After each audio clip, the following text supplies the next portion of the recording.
കേരളം ഇന്ന് സമരച്ചൂടിലാണ്. വെള്ളക്കുപ്പായമിട്ട ഡോക്ടർമാർ തെരുവിലാണ്. തങ്ങളുടെ ന്യായമായ അവകാശങ്ങൾക്കും ആനുകൂല്യങ്ങൾക്കും അന്തസ്സോടെ ജോലി ചെയ്യാനുള്ള സാഹചര്യത്തിനുമായി അവർ ശബ്ദമുയർത്തുന്നു.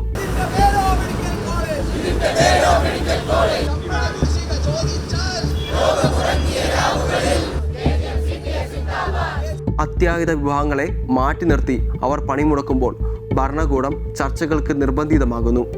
എന്നാൽ ഈ സമരപന്തലുകൾക്ക് കുറച്ചകലെ കഠിനമായ വെയിലിലും നിർത്താതെയുള്ള ഡ്യൂട്ടിയിലും തളർന്നു നിൽക്കുന്ന മറ്റൊരു വിഭാഗമുണ്ട്: കേരള പോലീസ്.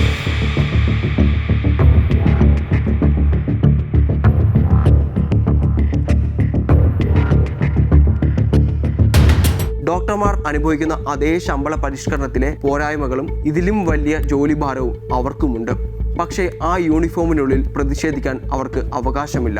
സങ്കടം പുറത്തു പറഞ്ഞാൽ അത് അച്ചടക്ക ലംഘനമാകും.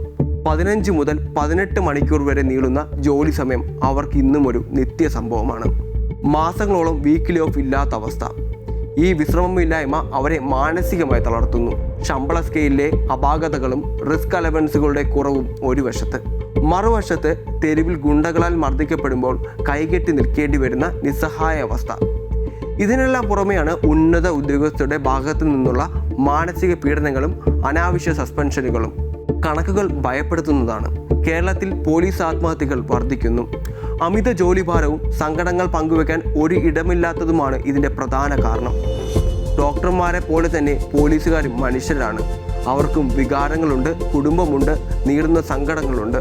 നമ്മെ ചികിത്സിക്കുന്ന കൈകളും നമ്മെ കാക്കുന്ന കൈകളും ഒരുപോലെ തളർന്നു പോകുന്നത് ഒരു നാടിന് നല്ലതല്ല. 8 മണിക്കൂർ ഷിഫ്റ്റ് സമ്പ്രദായവും കൃത്യമായ ശമ്പള സ്കെയിലും മാനസികാരോഗ്യ പിന്തുണയും അവർക്കും ഉറപ്പാക്കേണ്ടതുണ്ട്. കാരണം അച്ചടക്കം എന്നാൽ അടിച്ചമർത്തലല്ല, അവരും മനുഷ്യരാണ്.